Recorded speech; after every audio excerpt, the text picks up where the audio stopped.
Bueno, buenos días, muchachos. Buenos Buenos días. días. Buenos Bueno, días, profe. iniciemos que de todas formas, pues el video y la clase, pues ustedes saben que yo se la subo, entonces ahí no hay ningún inconveniente. Entonces, vamos a hablar del el último tema, que es el modelado dinámico del manipulador. El modelado dinámico es el último tipo de modelado que se ve en robótica 1, cumple un objetivo fundamental. Básicamente, cuando yo obtengo el modelo dinámico del manipulador, yo lo que busco es tener un modelo matemático que me represente el movimiento del robot, pero en este caso teniendo en cuenta las fuerzas que están implicadas en ese movimiento. Quiere decir que es un modelo diferente a los demás porque los modelos aparte solo relacionaban localización y eran modelos cinemáticos sin tener en cuenta causas que estaban ejecutando ese movimiento, fuerzas, inercias y demás, todo eso lo estábamos dejando a un lado. Cuando yo ya sepa hacer un modelo dinámico de un robot, ese modelo dinámico de un robot va a tener o me va a representar una relación matemática entre la localización definida por sus variables articulares, por las coordenadas de la localización, de su extremo y sus derivadas en relación de velocidad y aceleración. Traducido eso en castellano castizo, el modelo dinámico del manipulador va a representar las fuerzas que causan el movimiento en términos de la posición articular, en términos de la velocidad articular y en términos de la aceleración articular.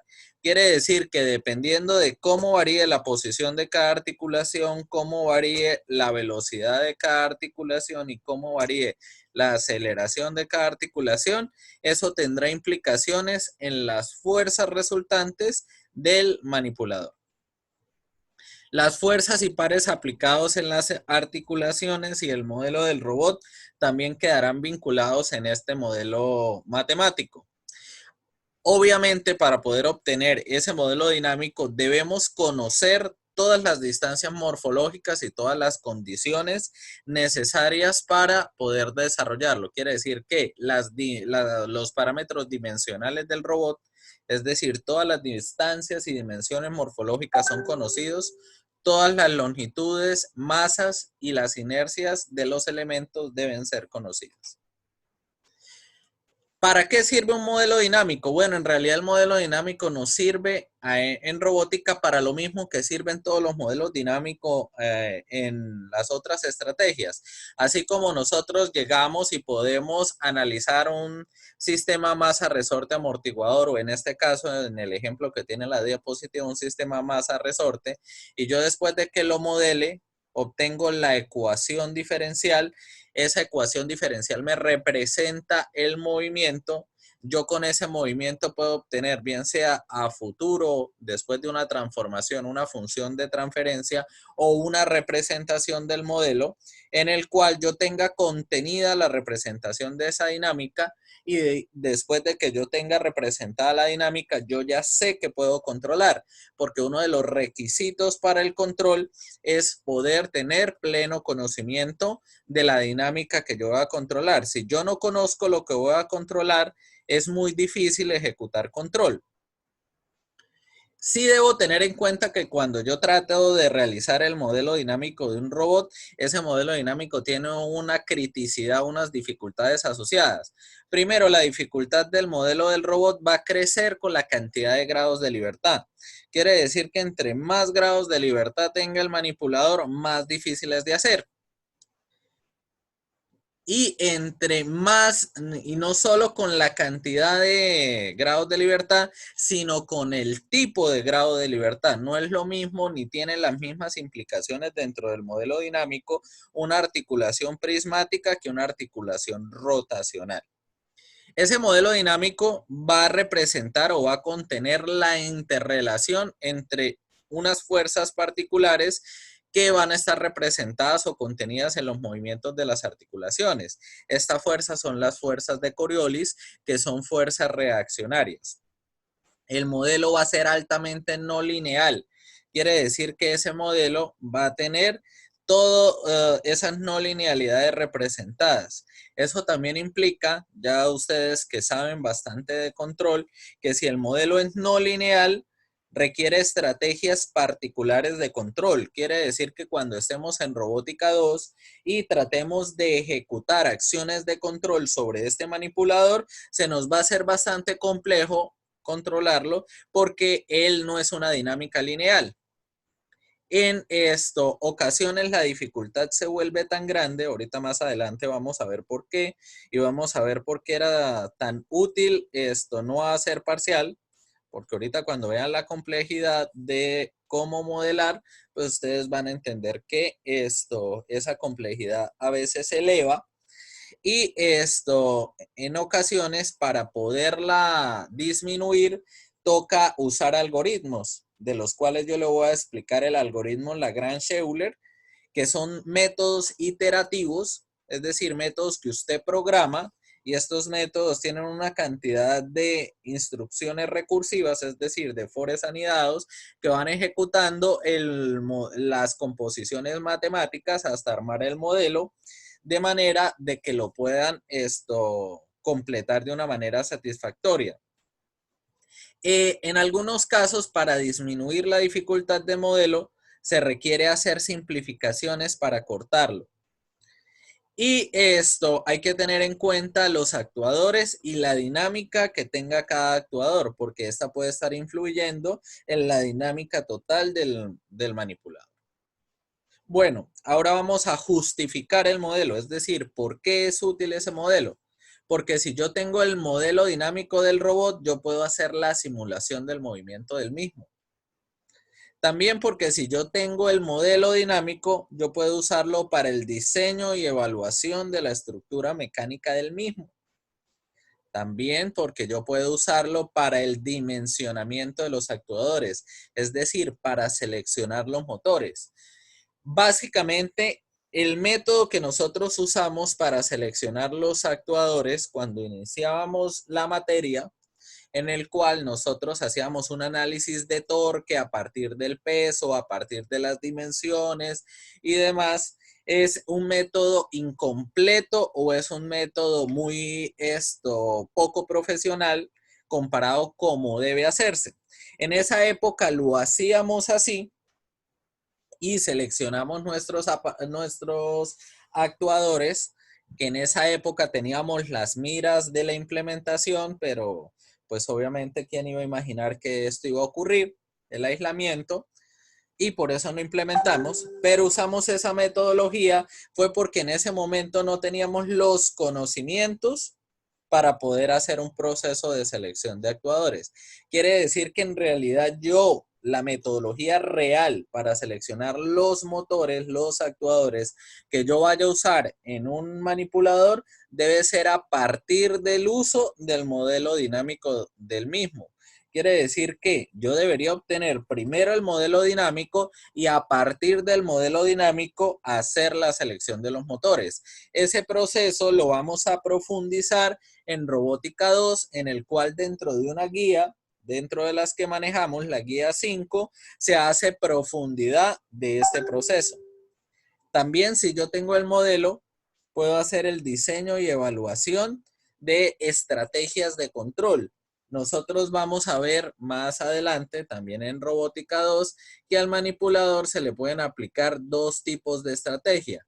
Una estrategia se llama estrategia de control cinemático, otra estrategia se llama estrategia de control dinámico. Y a esas estrategias, la estrategia de control cinemático básicamente está enfatizada a la generación de trayectorias. La estrategia de control dinámico sí usa el modelo del manipulador para crear lazos realimentados de control.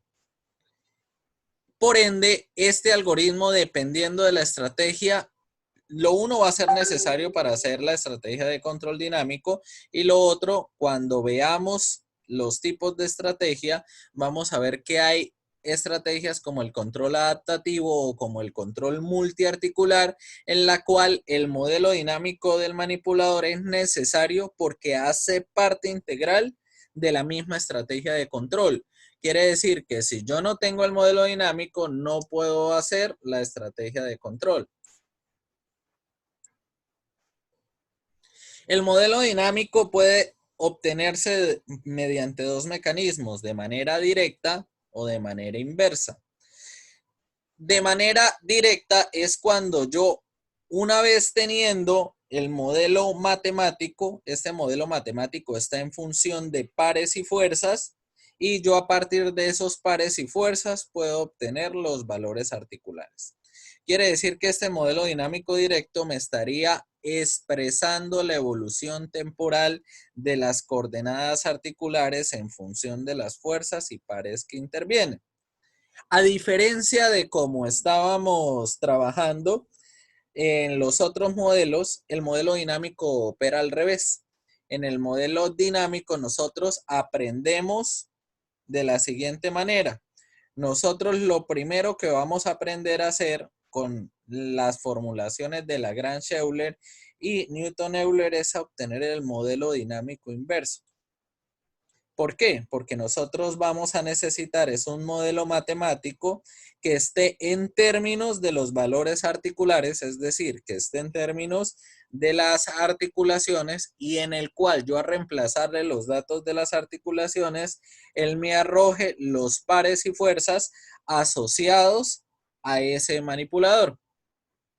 Profe, y si yo tengo necesidad de usar el directo, si yo fuera a necesitar el directo, que lo vamos a usar en robótica 2, yo agarro el inverso y le hago la inversa. ¿Listo? Esa va a ser la forma como vamos a operar. Quiere decir que en este caso estamos trabajando al revés. Quiere decir que nosotros vamos a aprender a hacer es modelo dinámico inverso. Modelo dinámico inverso. Los métodos Lagrange-Euler y Newton-Euler son modelos dinámicos inversos. Ahora, los modelos que nosotros vamos a aprender a ejecutar están basados en un método de obtención de modelados que se llama los modelados dinámicos a partir de la función lagrangiana. ¿Qué es un lagrangiano? Bueno, básicamente cuando uno estudia el modelado de sistemas, si bien a nosotros la teoría del control nos enseña que para modelar un sistema, yo debo ir a la área del conocimiento que rija esa dinámica y mediante las leyes que lo regulan, poder obtener expresiones dinámicas que yo pueda transformar en alguna forma de representación para fines de control. Me explico. Allá cuando ustedes veían en teoría de control un sistema masa, resorte, amortiguador, entonces ustedes iban a las leyes de Newton y a partir de las leyes de Newton obtenían las ecuaciones diferenciales que representaban ese modelo dinámico y le aplicaban la transformada de Laplace y obtenían la función de transferencia y a partir de esa formulación, pues obtenían la dinámica del proceso. Cuando usaban un sistema RLC de resistencia, inductancia y capacitancia, entonces usaban las leyes de Kirchhoff y a partir de las leyes de Kirchhoff armaban las ecuaciones diferenciales y esas ecuaciones diferenciales eran las que volvían una función de transferencia para obtener el modelado. Pero en este caso, no podemos hacer eso. En el manipulador no se puede hacer eso porque el manipulador es una cadena cinemática abierta multidinámica. ¿Qué quiere decir eso? Que una sola articulación es una dinámica porque es un motor básicamente que tiene acoplado una articulación. Quiere decir que cada articulación es una dinámica, pero esa articulación, imagínense la articulación de la base, porta a su vez otra articulación. Quiere decir que la dinámica de la base está influyendo sobre la dinámica siguiente. Y a su vez esa articulación puede portar otra articulación con su propio motor y sus propias distancias morfológicas y así sucesivamente.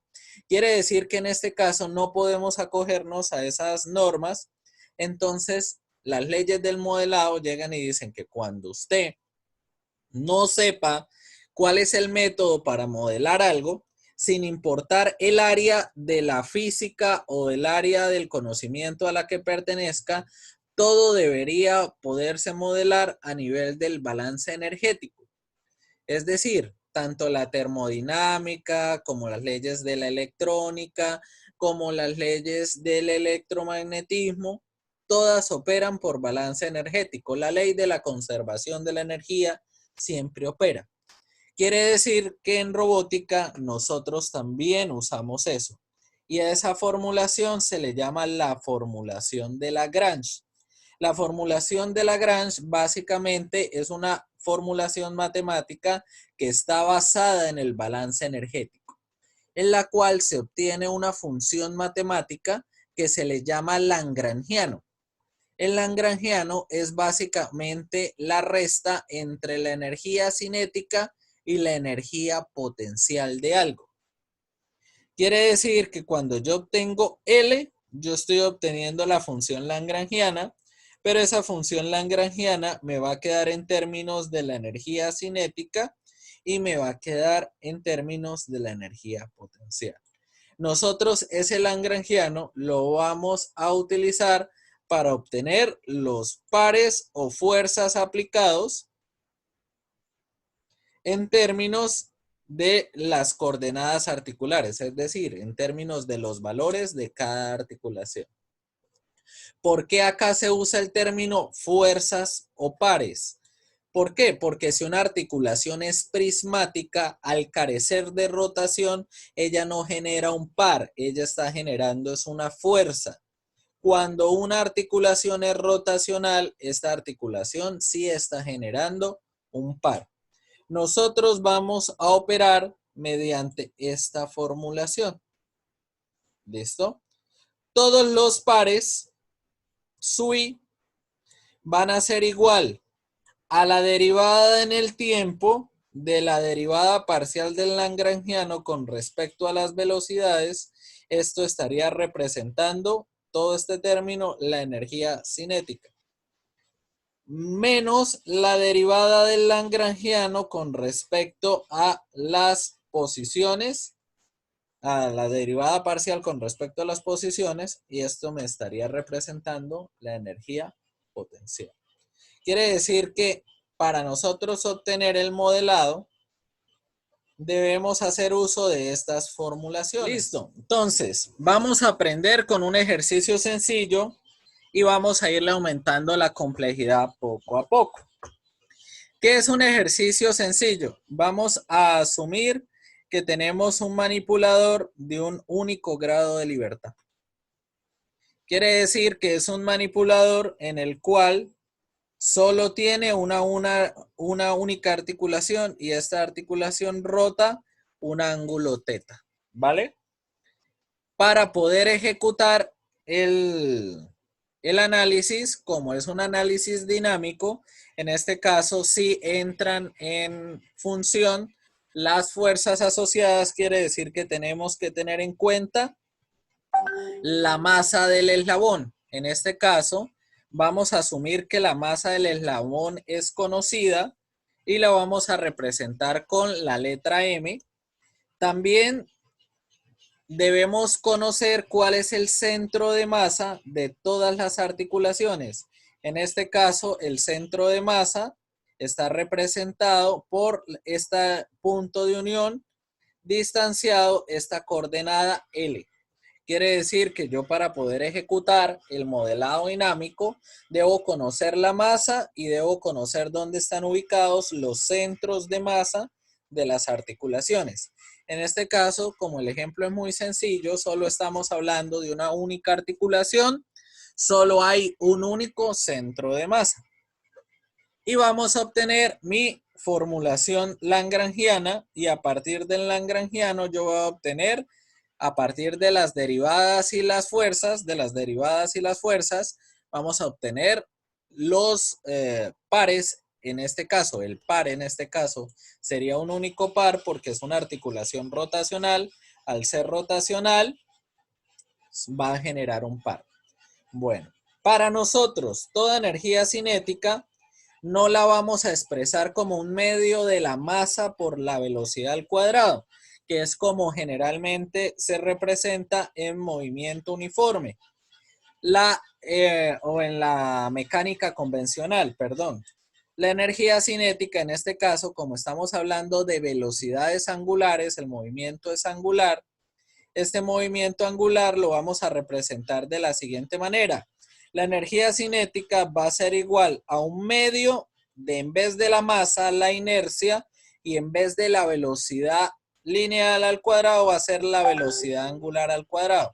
Quiere decir que esta sería la formulación matemática para representar las energías cinéticas dentro de las articulaciones que sean rotacionales. Si una articulación fuera prismática, como su movimiento sí es lineal, en ese caso la energía cinética sí sería un medio de la masa por la velocidad al cuadrado, ¿vale? Vamos a tener en cuenta que las inercias van a ser de la siguiente manera. Toda inercia va a ser igual a la masa por la longitud o a la que esté representada al cuadrado. Acá hay un error en la diapositiva y de una vez lo aclaro. Este 2 es un exponente, ¿vale? Para que lo tengan claro. Y la energía potencial nosotros la vamos a representar de la siguiente manera. Energía potencial es igual a la masa por la gravedad por la altura. En este caso, como la componente de la gravedad siempre va hacia abajo, a nosotros nos estaría interesando es que h sea esta altura, ¿vale? Quiere decir que en este caso nuestra representación de la energía potencial sería masa por gravedad por h. Y h sería, si esto es L, L sería la hipotenusa, entonces este lado que es el cateto adyacente sería L seno de teta. Entonces por eso es que lo tenemos representado de esta manera. ¿Estamos claros? Chicos, Toca jugar con los triángulos ahí también, profe. obviamente. Y con las dimensiones. Acá solo estamos hablando de bidimensional. Vamos a ver cómo se empieza a complicar las cosas más adelante. Profe, qué pena, ahí no sería con respecto al origen, o sea, para tomar el seno, el opuesto, o sea, el origen, la hipotenusa y el opuesto sería la altura. La altura siempre va a ser la componente de la gravedad. La componente de la gravedad, ¿hacia dónde apunta? Hacia abajo. Hacia abajo. Entonces, ¿cuál es la distancia paralela a esa componente? Esta. ¿Cierto? O esta misma. Quiere decir que yo la sacaría es de este triángulo. ¿Sí me hago entender? Sí, señor. Tiene que ser la paralela a la componente de la gravedad, porque lo contrario no nos sirve. Para energía potencial siempre es la componente gravitacional. ¿Estamos claros? Sí, señor. Bueno. Entonces, ya tenemos representado la energía cinética, ya tenemos representado la energía potencial. Quiere decir que podemos obtener la ecuación lagrangiana. En este caso ya sabemos que el lagrangiano es igual a la energía cinética menos la energía potencial.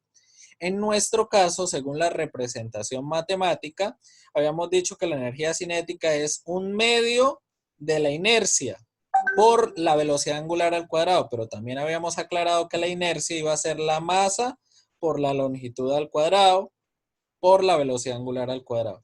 Quiere decir que acá tenemos la componente de energía cinética y a eso le restamos la componente de la energía potencial. Quiere decir que esta ecuación que yo estoy señalando acá es lo que nosotros vamos a llamar el lagrangiano. ¿Hasta ahí todo claro? Sí, señor. Listo. Ahora, para yo poder obtener mi par, yo debo tener en cuenta qué es lo que necesito. Primero, necesito, nos quedan 10 minuticos, entonces ahorita cuando se nos caiga entramos a la siguiente sesión. Necesito sacarle al lagrangiano la derivada parcial con respecto al valor articular. También necesito la derivada parcial del lagrangiano con respecto a la velocidad. Y el resultado de esa derivada parcial le voy a sacar la derivada en el tiempo. ¿Vale?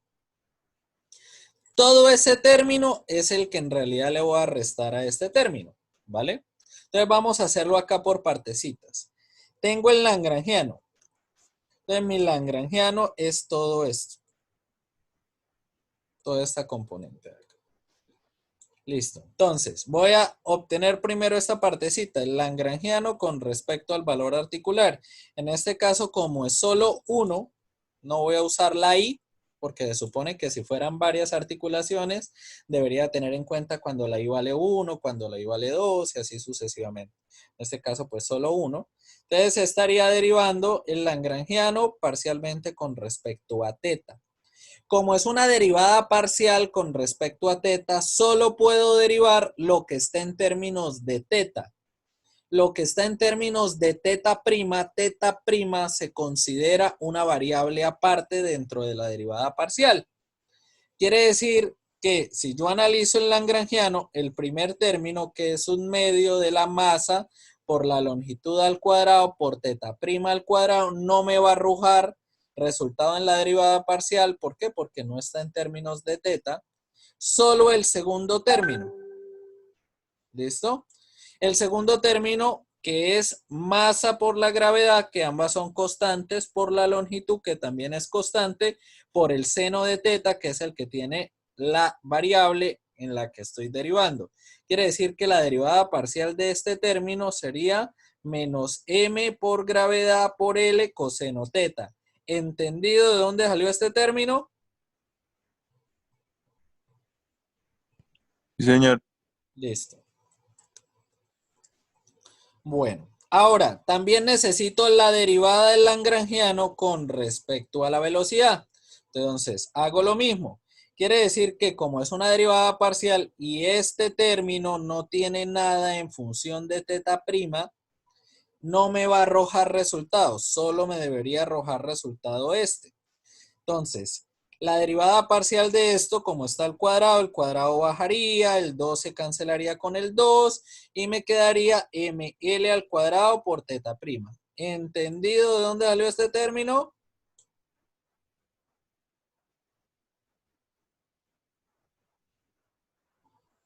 Señores, Sí, señor. Sí, señor. listo. Pero este término no es el que necesito porque me dice que a ese término le debo aplicar la derivada con respecto al tiempo. Quiere decir que el término que en realidad necesito es el que está aquí abajito. ¿Vale? Entonces, lo agarro y simplemente le aplico la derivada con respecto al tiempo y por eso es que queda ml a la 2 teta prima prima. ¿Estamos claros? Sí, señor. Listo. Quiere decir que siguiendo la formulación de Lagrange, yo debería agarrar mi primer término y restarle este. Listo, entonces agarro este término y le resto este término y eso me va a dar el par. Quiere decir que el modelo dinámico de esta articulación sería este. ¿Estamos claros? Sí, señor. Ah, ustedes sí son mucho lo inteligentes.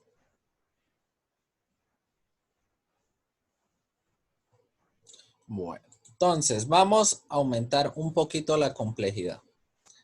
Tenemos este manipulador. Nos quedan 5 minuticos, entonces solo voy a hacer la parte introductoria. Este manipulador es un manipulador de 2 graditos de libertad. Quiere decir que esto debo estudiarlo. Esto es un tipo de morfología que es anclada a la pared. Quiere decir que este es un manipulador cuya base no está pegada al piso, sino está pegada a la pared. La base es rotacional. Rota así. Y la otra componente es prismática. ¿Estamos claros? Sí, señor. Bueno. ¿Cómo es un manipulador? Se supone que debo asumir como conocidas las masas. Entonces la masa de la primera articulación la voy a representar como M1. La masa de la segunda articulación la voy a representar como M2. Y también conozco los centroides. ¿Listo? Los centroides siempre los debo representar en términos de los sistemas de coordenada de cada articulación. ¿Qué quiere decir eso, profe? Por eso es que acá en esta diapositiva le están mostrando la ubicación de los sistemas.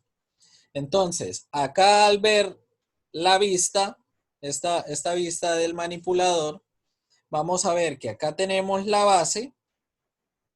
Acá le estamos ejecutando una rotación θ1 para verlo en movimiento.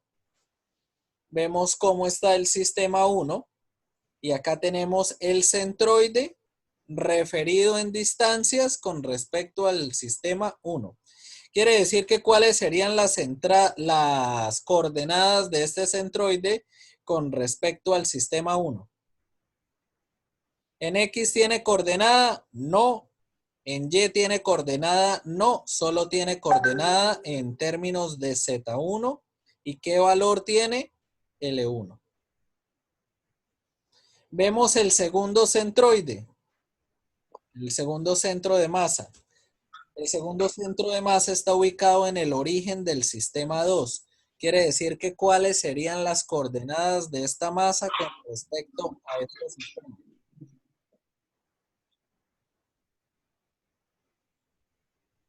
Muchachos. 0, 0, 0 porque está en el mismo origen.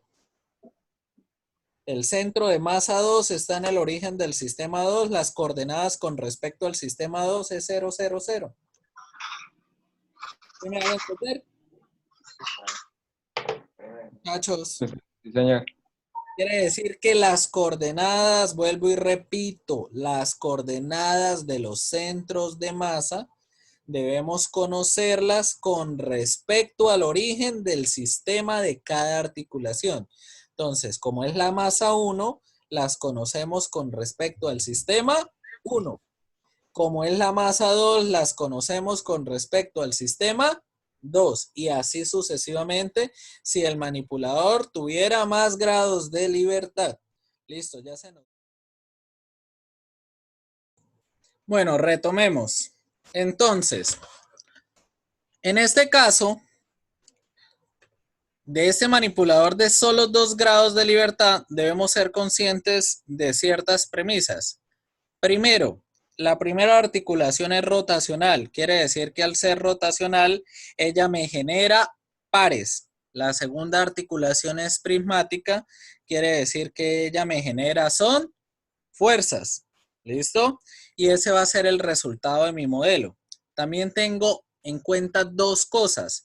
El primer elemento, como es rotacional, su velocidad y su movimiento es angular. El segundo, su velocidad y su movimiento es lineal por su naturaleza prismática. Entonces, debo tener en cuenta eso.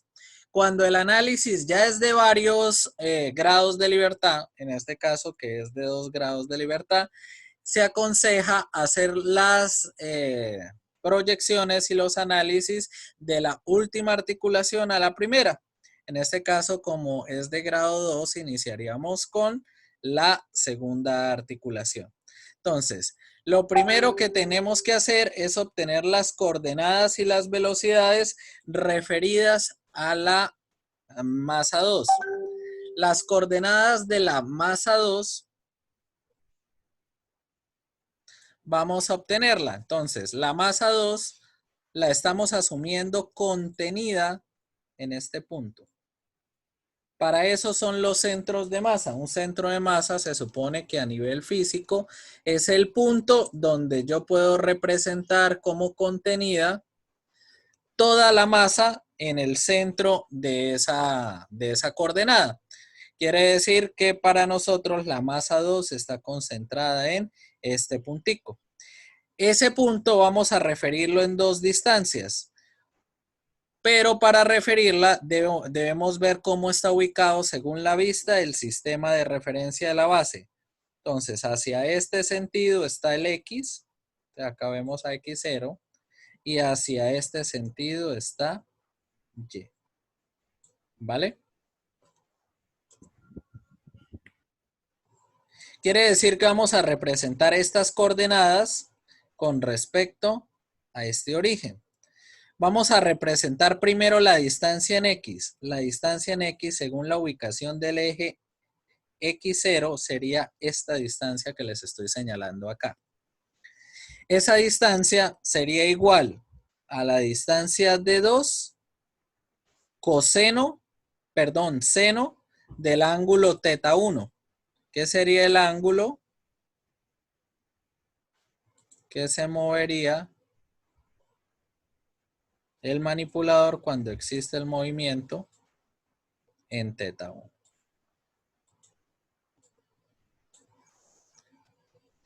Pero como va en sentido contrario hacia donde está X0, por eso es que lo estamos representando como negativo. ¿Estamos claros por qué es menos d2 seno de θ1? Muchachos. Sí, señor. Listo. Quiere decir que a esa coordenada que estoy llamando X2 le voy a hallar su contraparte que la voy a llamar Y1. Esa coordenada Y1 la voy a representar como esta distancia de acá a acá. Entonces sería D2 seno de θ1. Listo. Ahora, como yo voy a necesitar las componentes de velocidad, entonces yo voy a derivar estas distancias. Voy a derivar X2 y X1. Debo tener en cuenta algo, que estas distancias están en términos tanto de D2, que es una magnitud articular. ¿Por qué es una magnitud articular? Porque la segunda articulación es prismática. Al ser prismática, quiere decir que ella es una variable articular. Tanto D2 como θ1 son variables articulares. Quiere decir que X2 y Y2 están en términos de las variables articulares. Quiere decir que para yo obtener la velocidad en X y para obtener la velocidad en Y, tendría que derivar ambas componentes parcialmente tanto en θ2 o en D2, que se llama en este caso, como con respecto a θ1. Entonces, agarro el término y lo derivo inicialmente con respecto a D2. Entonces, por eso me da menos seno 1 D2'. Si la derivara con respecto a D2, mientras yo esté haciendo la derivada parcial con respecto a D2, para D2, como es una derivada parcial, seno 1 es una constante.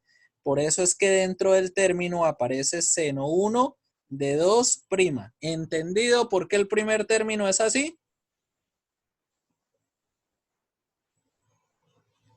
Muchachos, porfa, necesito Sí, señor. que con la realimentación para que me rinda.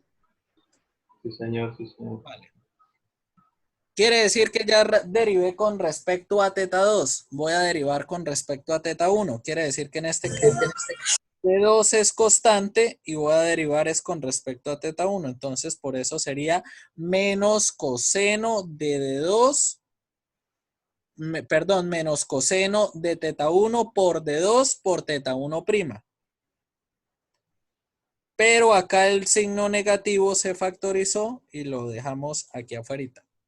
¿Estamos claros de dónde salió este X2'?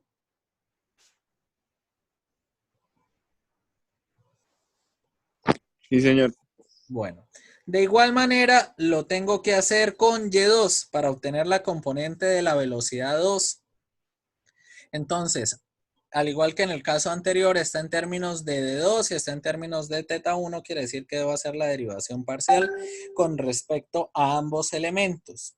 Derivo parcialmente primero con respecto a D2, quiere decir que el término coseno 1 para la derivada parcial con respecto a D2 es constante, por eso fue que quedó coseno 1 de 2'. Y ahora derivo parcialmente con respecto a teta 1. Quiere decir que mientras derivo con respecto a parcialmente con respecto a teta 1, de 2 es la constante. Entonces, derivada de coseno es menos seno, por eso es menos seno 1 por d2 por teta 1'. ¿Listo? Acá ya tengo la componente de la velocidad en x, de la velocidad 2 en x y la componente de la velocidad 2 en y. ¿Listo? Como la articulación 2 sí es esto, una articulación prismática, quiere decir que para ella la velocidad, la energía cinética sí es un medio de la masa por la velocidad al cuadrado. Obviamente sería la velocidad 2. Como lo que necesito es la velocidad 2 al cuadrado y yo ya tengo la componente en x y ya tengo la componente en y, yo sé que si esto es el vector de velocidades en x y este es el vector de velocidades en y, por esto resultante pitagórica, la velocidad al cuadrado sería igual a la velocidad en x al cuadrado, bueno, a la componente en x de la velocidad al cuadrado más la componente en y de la velocidad al cuadrado. Entonces agarro la velocidad y la elevo al cuadrado en x y lo mismo en y. Y me genero todo este término. Al resolver ese término veo elementos que se pueden cancelar. Este término se puede cancelar con este término. Puedo aplicar ciertas entidades trigonométricas para reducir y al terminar de reducir todo me queda este término. Quiere decir que este término es la velocidad 2. ¿Estamos claros? Sí, señor. Pero esa velocidad 2 es lineal y debe serlo porque la articulación 2 es prismática.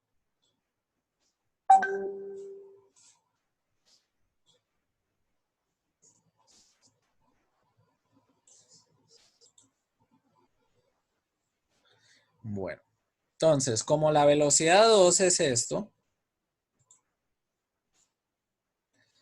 la energía cinética sería un medio de la masa 2 por la velocidad 2. De reemplazo y obtengo la energía cinética. La energía potencial sería la gravedad por la masa por la altura 2. Ahora debemos ver qué es esa altura 2. Entonces devolvámonos al gráfico que teníamos acá. La componente gravitacional con respecto a la masa 2, ¿cuál sería? Esta. ¿Sí o no? Chicos, Sí. esa componente gravitacional es exactamente la misma coordenada 2 en altura. Es esta distancia. Y eso fue lo que nosotros llamamos acá x2. Quiere decir que acá que estoy calculando la energía potencial, perdón, acá que estoy calculando la energía potencial que se expresa como la gravedad por la masa 2 por la altura 2. Entonces en vez de colocar altura 2, coloco x2, pero x2 va en contra de como estaba originalmente x0, porque el sistema x0 va hacia abajo, entonces por eso es que es negativo. ¿Estamos claros? No, profe. ¿Me podría volver a explicar? ¿Cómo que no? Pues me perdí un poco en esa parte. Pues toca que se concentre porque este tema es muy largo y si no vamos a terminar en 3 días. Profe. ¿Dónde está el sistema de la base?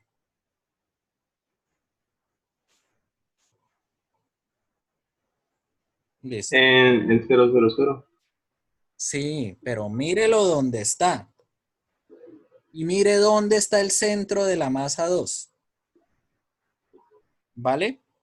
La energía potencial es una componente gravitacional. Quiere decir que la gravedad, recuerde que esto es un manipulador que está anclado a la pared. ¿Sí me hago entender? Sí, señor. ¿Vale? La componente gravitacional estaría apuntando hacia el suelo, porque así se supone que dijo Newton que debíamos representar la componente gravitacional. ¿Vale?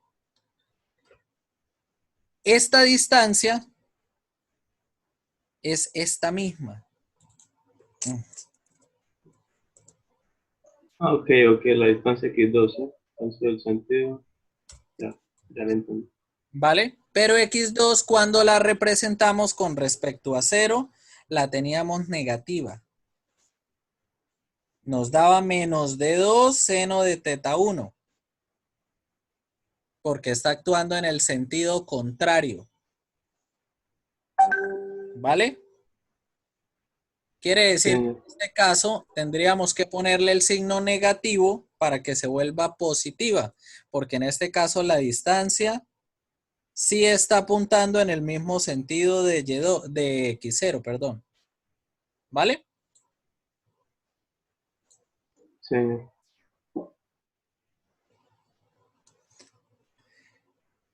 Porque de lo contrario se le hubiera dado una componente gravitacional negativa.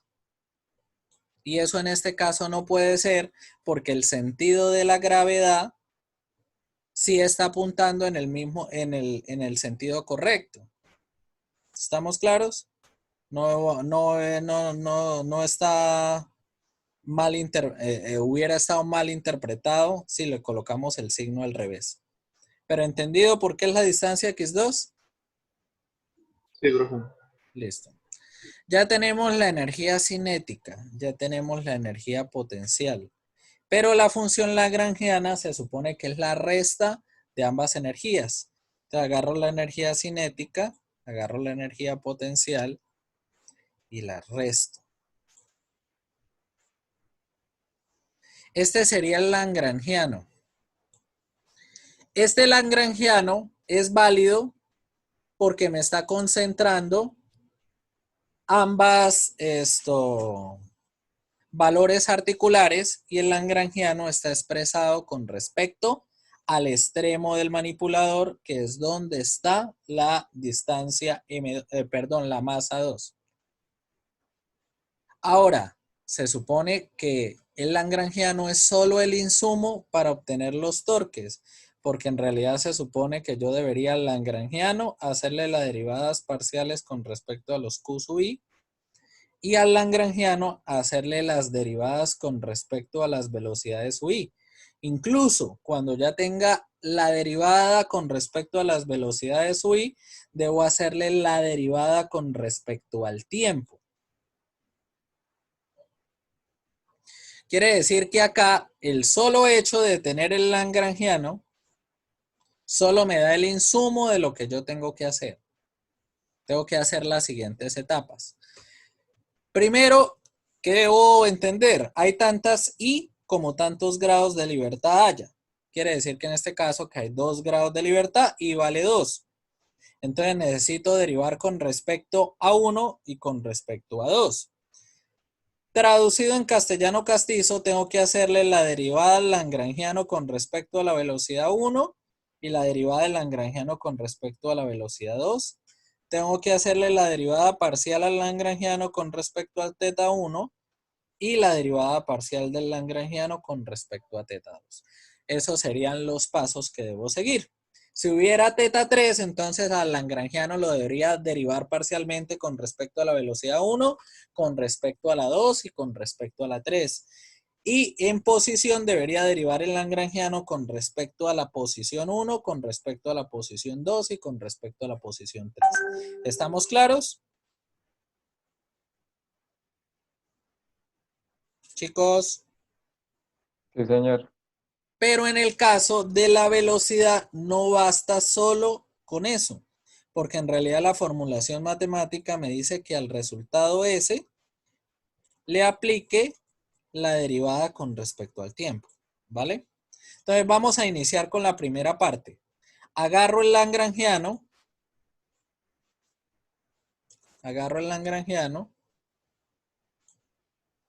y a ese lagrangiano le tengo que aplicar la derivada con respecto a la velocidad 1. Si hago eso, todos los términos que no estén en términos de teta 1', para mí son constantes. Quiere decir que todo este término de un medio de la masa por la derivada 2 de D2, todo este primer término, bueno, debemos tener claro que en este caso, antes de yo analizar la derivada parcial, debo tener en cuenta la ley distributiva que tengo que hacer acá, ¿no? Este término se está multiplicando tanto por este como por este. Lo que pasa es que está factorizado allá afuera, pero yo cuando haga la derivada parcial debo tenerla en cuenta. ¿Estamos claros? Chicos. Sí, señor. Señor. Bueno, entonces, derivando parcialmente con respecto a teta 1', vería que el primer término no tiene nada en función de teta 1'. Quiere decir que esta primera parte no me va a arrojar nada de resultado a la derivada, solo el segundo término.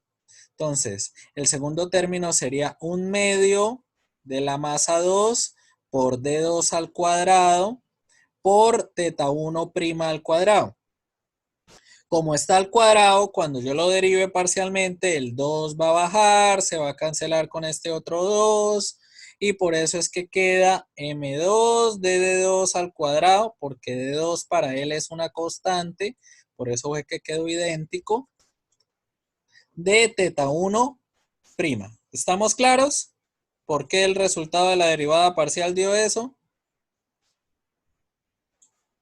Sí, señor. Listo.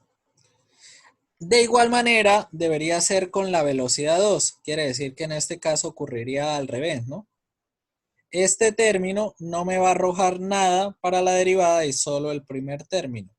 Como D2' está al cuadrado, pues este 2 va a bajar, se va a cancelar con este otro 2. Y por eso fue que el resultado de esa derivada parcial me dio M2 por D2'. ¿Estamos claros? Sí, señor. Listo. Pero ahí no acaba, porque en realidad la formulación matemática me dice que cuando derive parcialmente con respecto a las velocidades, debo complementarlo haciendo una derivada parcial con respecto al tiempo. Quiere decir que debo agarrar el término y derivarlo con respecto al tiempo. Entonces agarro toda esta componente y le aplico la derivación con respecto al tiempo. Entonces, en este caso, como tiene dos componentes derivables, debo tenerlas en cuenta. Entonces, en este caso, derivando con respecto a teta 1', el resultado sería M2 por D2 al cuadrado por teta 1'. Quiere decir que ahí derivé primero con respecto a teta 1'. Y ahora después derivo con respecto a D2'. Como no hay nada en términos de D2', quedaría 2M2 por teta 1 por D2'. Uy, se me fue esto. De igual manera, tengo que hacer en este término. Pero en este término ya hay una gran ventaja que acorta el procedimiento. Y es que en este término nada me quedó en función de teta 1. Como nada está en función de teta 1, pues solo habría que derivar con respecto al tiempo en función de D2', por eso el resultado es M2 D2'. ¿Estamos claros?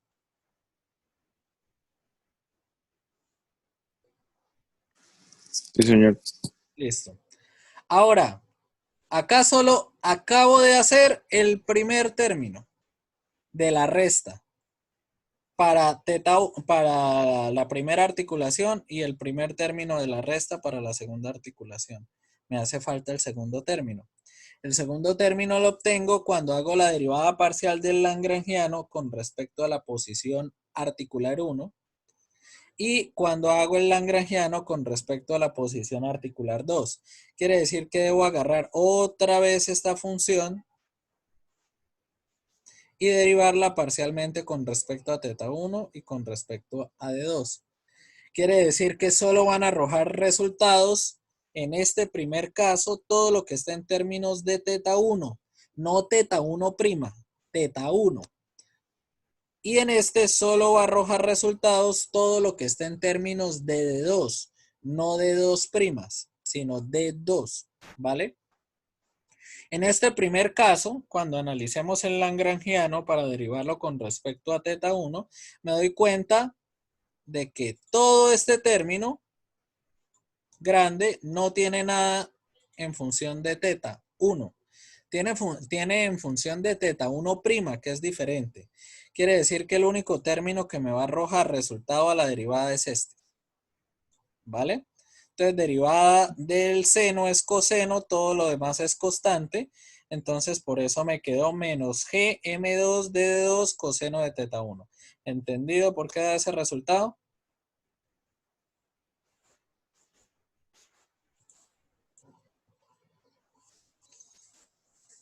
Sí, señor. Listo. Ahora, cuando derive con respecto a θ2, sí van a haber dos términos que me arrojen resultado. Este no, pero este término sí y este también. ¿Por qué? Porque está en función de D2 y este también está en función de D2. ¿Listo? Entonces, acá el D2 está al cuadrado, quiere decir que el 2 cuando baje se va a cancelar con el otro 2. Y me va a quedar m al cuadrado por D2 por θ1' al cuadrado. ¿Listo? Y acá cuando derive, D2 como está solo a la 1, pues se va a eliminar y me queda menos g de m2 por seno 1. ¿Está claro?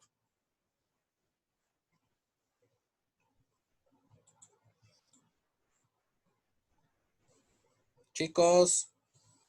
Sí, señor. Bueno. Ahora, las formulaciones me dice que para yo terminarlas, debo hacer la resta de las derivadas parciales de las velocidades con respecto al tiempo, con respecto a las restas de las derivadas del lagrangiano con respecto a las posiciones articulares. Traducido eso en castellano castizo, agarre este término que nos dio y réstele este término para el caso de la primera articulación y para el caso de la segunda articulación, agarre este término, así. Agarre este término y réstele este término. Entonces, eso precisamente es lo que está aquí. Agarré el primer término, que fue todo esto, y le estoy restando este término. Por eso es que se volvió positivo, porque menos por menos da más. ¿Estamos claros?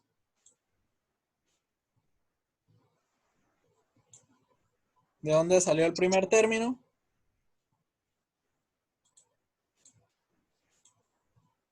Sí, señor. Listo. Debo tener en cuenta que cuando yo lo exprese, la primera articulación es rotacional, por lo tanto me está generando es un par. La segunda articulación, que es prismática, me va a estar generando es una fuerza. Entonces, en ese caso, debo hacer exactamente lo mismo. Agarro este resultado y le resto todo este resultado. Entonces, por eso queda M2 por D2' menos este término. Y menos por menos da más. Entonces, por eso acá vemos estos.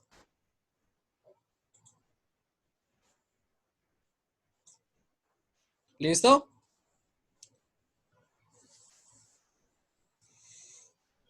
Sí, señor.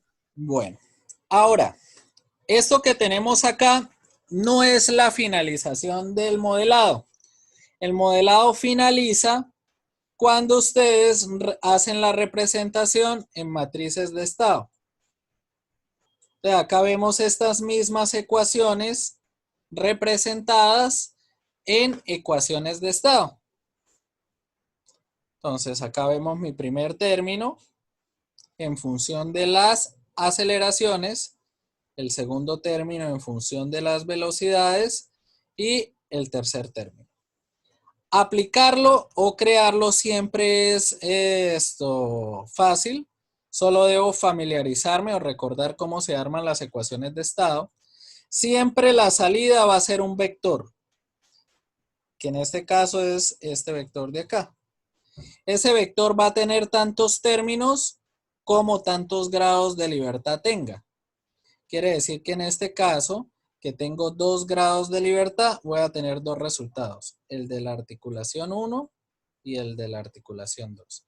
Que en este caso para la articulación 1 es par y para la segunda articulación es fuerza.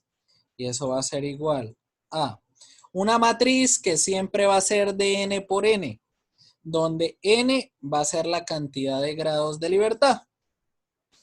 Como n vale 2, quiere decir que esta matriz va a ser de 2 por 2. Y va a tener en este caso 4 términos.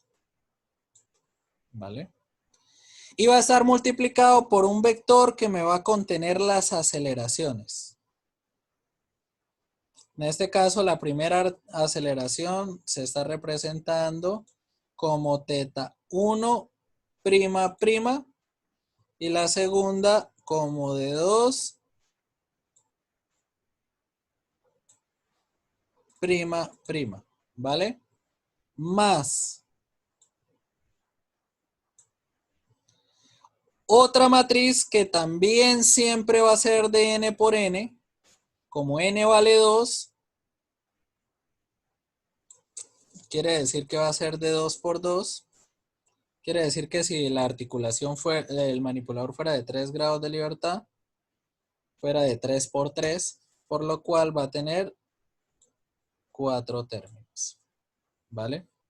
Y va a estar multiplicada por un vector que me va a contener las velocidades. En este caso, las velocidades las estamos representando como teta 1' y como d2'. Entonces acá por eso diría teta 1' y acá d2'. Más un vector columna que siempre me va a contener los valores constantes. ¿Vale? Entonces, ¿cómo reconstruyo yo estas ecuaciones? Esto no debería estárselos explicando a ustedes porque se supone que ustedes en teoría de control ven ecuaciones de estado, ¿no? Pero yo sé que ya todo se les olvidó, entonces por eso es que se las estoy explicando. Se supone que usted debe reconstruir esta ecuación en ecuaciones de estado y esta ecuación en ecuaciones de estado. El proceso es muy sencillo. Después de que usted ya tenga la estructura creada, uno de los trucos es esto, llénelo de constantes. O sea, yo en particular para no cometer errores, lo trabajo de la siguiente manera. Lleno esto de constantes, A, B, C, D, E, F, G y H. Y resuelvo. Entonces, por lo menos en este caso, T1, ¿a qué sería igual? A por teta 1 prima prima.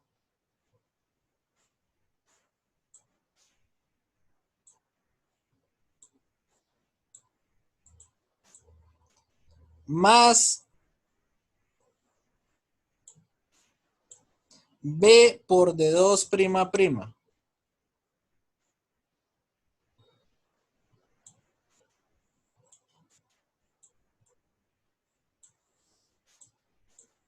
Más E por teta 1 prima. Remuevo esta barrita acá que me está molestando. La barrita de aquí abajo.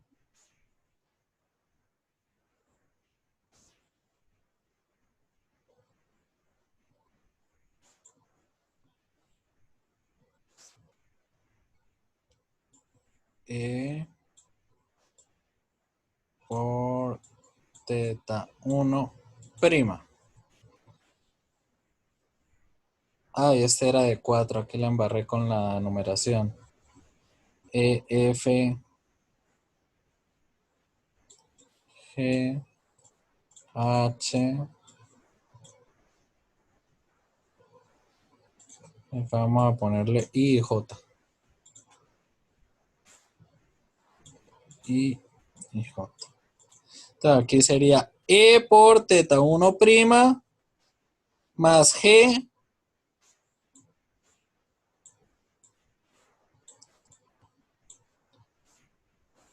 por D2 prima. Más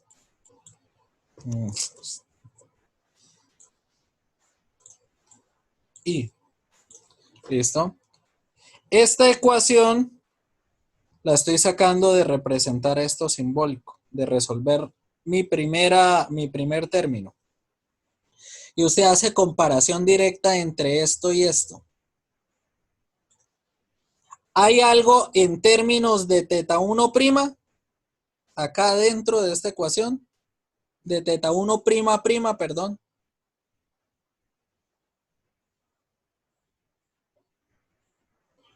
Muchachos. Sí, todo este término se está multiplicando con teta 1 prima prima. Quiere decir que si esto va a ser igual a esto, ¿a cuánto debe valer? M2 por D2 al cuadrado, ¿sí o no? Quiere decir que A vale M2 por D2 al cuadrado. ¿Vale? ¿Entendido? Púrele que nos quedan 3 minutos, muchachos. Sí, señor. Listo. ¿Hay algo en esta ecuación en términos de D2 prima prima? No. No. Quiere decir que B, ¿cuánto vale? 0. No hay nada en términos. Listo. Más E por teta 1 prima. ¿Hay algo en términos de teta 1 prima? Sí.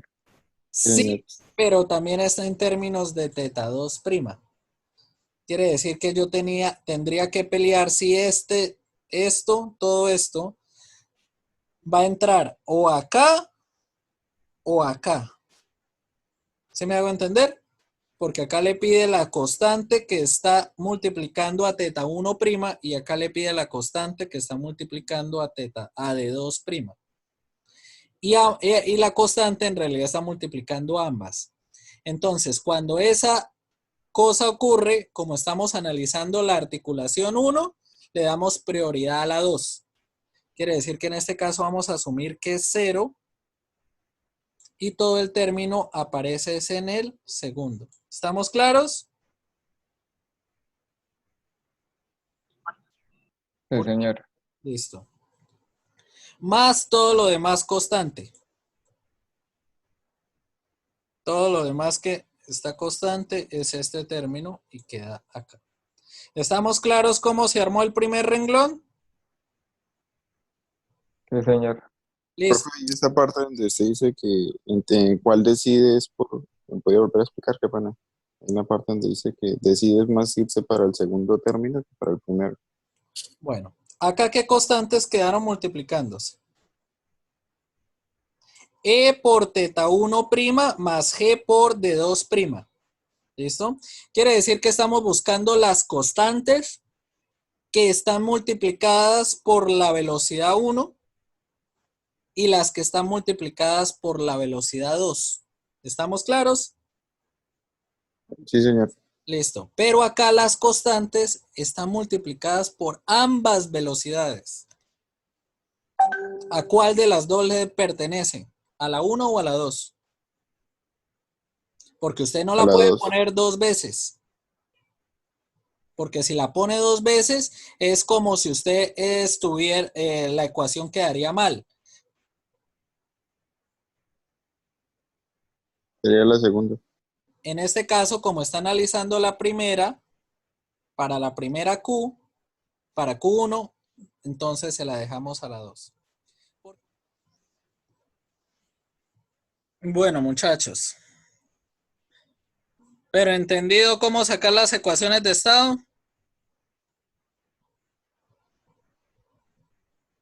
Sí, señor. Listo. En la segunda, pues lástima que se me borró todo, hubiera sido más fácil, ¿no? Porque en la segunda, pues solo hay un elemento que está multiplicado a D2, quiere decir que en la segunda hubiera sido constante que multiplique a teta 1 prima prima. No hay ningún elemento en términos de teta 1 prima prima, por eso es que vale 0. El término de acá multiplicando a de 2 prima prima, el único término que está multiplicando a de 2 prima prima es M2, por eso es que está ahí, ¿vale? La siguiente hubiera sido el término de acá multiplicando a teta 1 prima y el término de acá multiplicando a de 2 prima.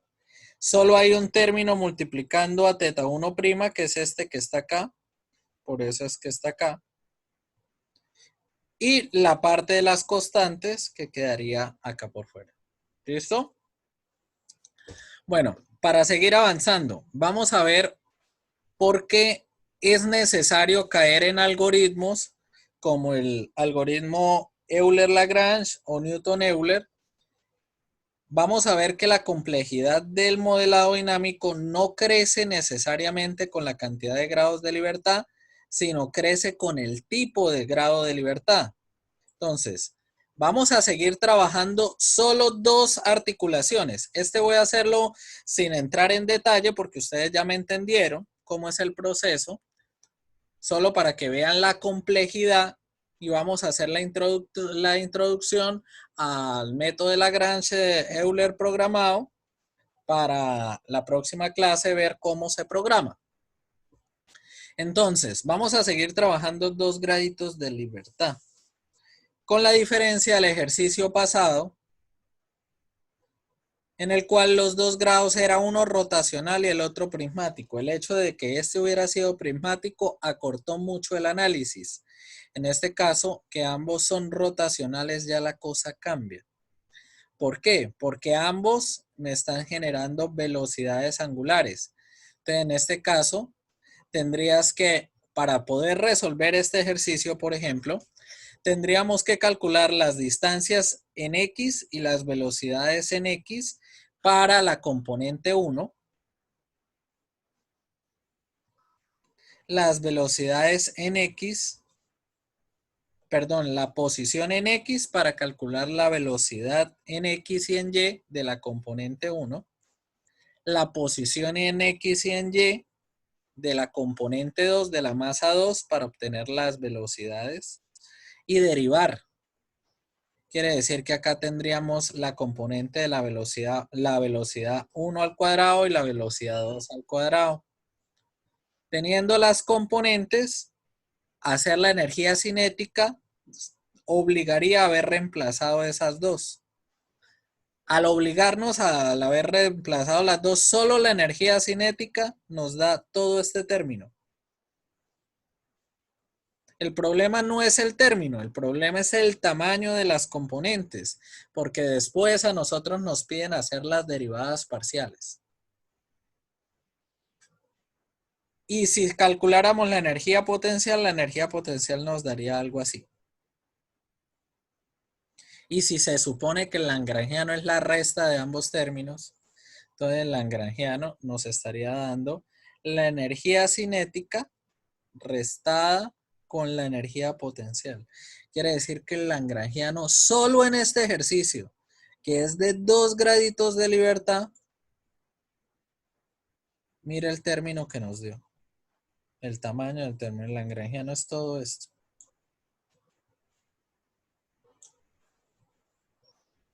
Quiere decir que si el lagrangiano tiene ese tamaño, cuando yo replique el método, es decir, que yo obtenga el lagrangiano con respecto a las velocidades y después de haber obtenido la derivada parcial con respecto a cada velocidad, tengo que derivarlo con respecto al tiempo, pues los términos se van a agrandar, ¿no? Entonces, si yo agarrara todo este lagrangiano y le hiciera la derivada parcial con respecto a teta 1 y después a teta 1' y después a teta 2', el resultado que obtenga después tendría que hacerle la derivada con respecto al tiempo. Entonces, acá tenemos el resultado de haberle aplicado el lagrangiano con respecto a la primera velocidad y acá vemos el lagrangiano con respecto a la segunda velocidad. Cuando le calculáramos la derivada con respecto al tiempo, mire el término del tamaño que nos da. Y cuando le calculáramos a este la derivada con respecto al tiempo, mire el término que nos da.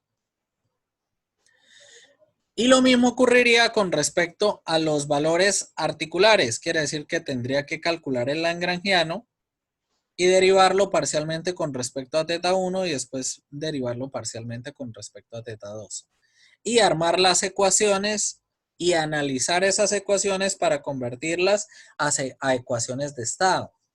La dificultad no es esa. La dificultad es qué pasa si este manipulador que estamos analizando ya no lo hacemos en dos componentes, es decir, planar, porque acá se está moviendo solo en 2 dimensiones, sino lo hiciéramos en 3 dimensiones, es decir, fuera de 3 grados de libertad y se estuviera moviendo en 3 dimensiones, es decir, fuera fuera algo así, articulación, codo y otro codo. Y este codo gira así. Perdón, esta articulación gira así. Este es un codo así. Y este es un codo así. ¿Listo? Quiere decir que acá tenemos un teta. Acá tenemos el otro. Y acá tenemos el otro. Quiere decir que en este caso, si el manipulador fuera así, solo de 3 graditos de libertad, la componente 1 de velocidad hubiera tenido que calcularse en X, en Y y también en Z. Lo mismo para la 2 y lo mismo para la 3. Si las velocidades tienen 3 componentes, ¿qué pasa con las energías cinéticas y las energías potenciales? Tienen que tener en cuenta las 3 componentes al cuadrado. Quiere decir que el término de la energía cinética y el término de la energía potencial dan mucho más largos. Si los dos términos de energía cinética y de energía potencial dan muy largos, el lagrangiano al restarse, ¿qué va a dar? Un término extremadamente largo. Quiere decir que cuando yo haga las derivadas parciales, me voy a pegar una enredada bastante grande tratando de encontrar los términos de manera correcta y mucho más cuando trate de armar las ecuaciones de estado.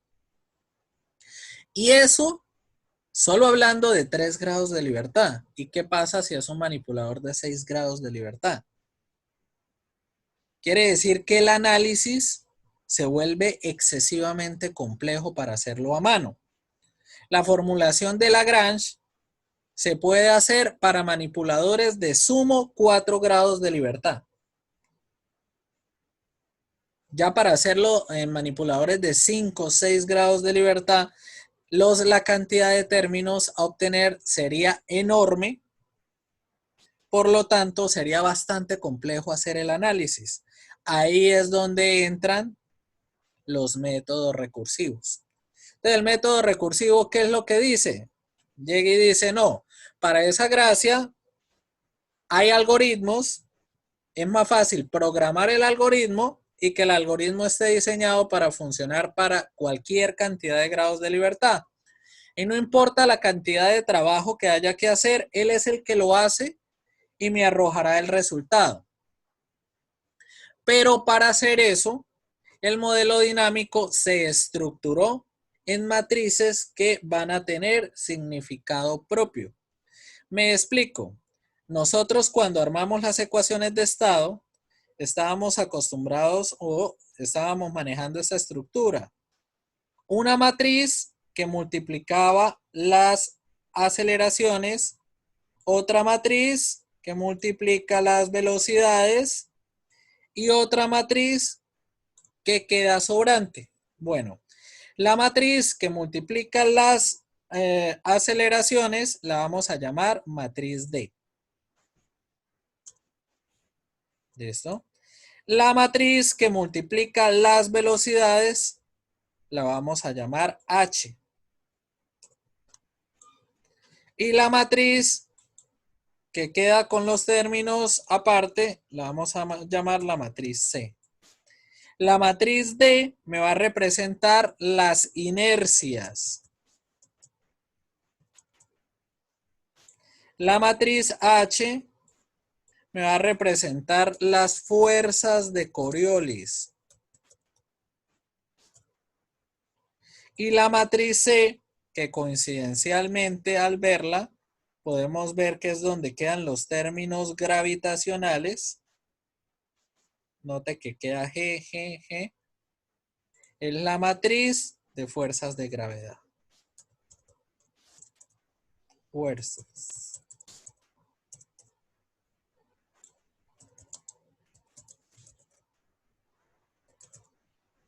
¿Vale?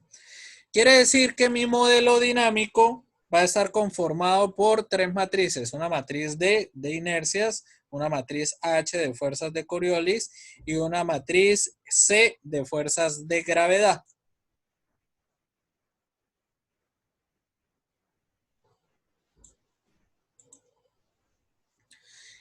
Por eso es que cuando programemos mi modelo Lagrange-Euler o Newton-Euler, el resultado va a generar estas matrices. Va a generar a D porque D me va a contener las inercias. Y va a ser una matriz de N por N. Y va a estar en términos de la aceleración. Luego va a tener la matriz H, que va a ser una matriz de fuerzas de Coriolis. Y va a quedar dependiendo de la posición y de la velocidad. Y voy a tener una matriz C que me va a representar las fuerzas de gravedad. Quiere decir que el modelo dinámico del manipulador condensa la relación de fuerzas gravitacionales, inerciales y de Coriolis dentro de un mismo modelo. Quiere decir que en esta parte lo que me arroja es el vector de fuerzas o pares de cada articulación. Pero como ya vimos,